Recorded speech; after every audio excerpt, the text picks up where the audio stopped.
বাংলাদেশ দাবা ফেডারেশনে চলছিল জাতীয় দাবা প্রতিযোগিতার ১২তম রাউন্ডের খেলা।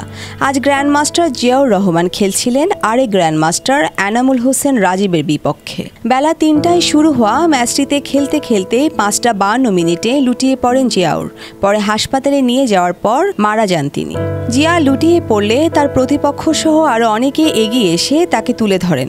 সঙ্গে সঙ্গে তাকে শাহবাগ ইব্রাহিম কার্ডিয়াক হাসপাতালে নিয়ে যাওয়া হয়। দাবা ফেডারেশন থেকে হাসপাতালে পৌঁছাতে ৯ মিনিট সময় লাগে। হাসপাতালে নেওয়ার পর চিকিৎসকেরা দ্রুতই তার চিকিৎসা শুরু করেন।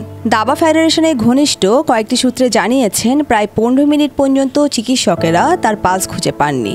পরে চিকিৎসকেরা জানিয়েছেন, হাসপাতালে নিয়ে যাওয়ার আগে মারা গেছেন জিয়া। ১৯৭৪ সালের ১ মে জন্ম নেওয়া এই গ্র্যান্ডমাস্টারের মৃত্যু সনদ চিকিৎসকেরা দিয়েছেন ৭:২০ দিকে। মৃত্যুর সময় তার বয়স হয়েছিল ৫০ বছর। হাসপাতালে পৌঁছানোর পরে জিয়ার স্ত্রী কান্নায় ভেঙে পড়েন। চিকিৎসকদের কাছ থেকে মৃত্যু সনদ পাওয়ার পর কান্নার সেই ব্যাগ আরও বেড়ে যায়। কারো সান্ত্বনায় থামাতে পারছিল না তার সেই কান্না। শুধু জিয়ার স্ত্রী নয়, এ সময় কান্নায় ভেঙে পড়ে তার সহ খেলোয়াড়দের অনেকেই। জিয়ার অকাল মৃত্যুতে দাবা সহ বাংলাদেশের ক্রীড়া অঙ্গনে নেমে এসেছিল শোকের ছায়া। বর্ণিশা চৌধুরী, বাংলাধারা, চট্টগ্রাম।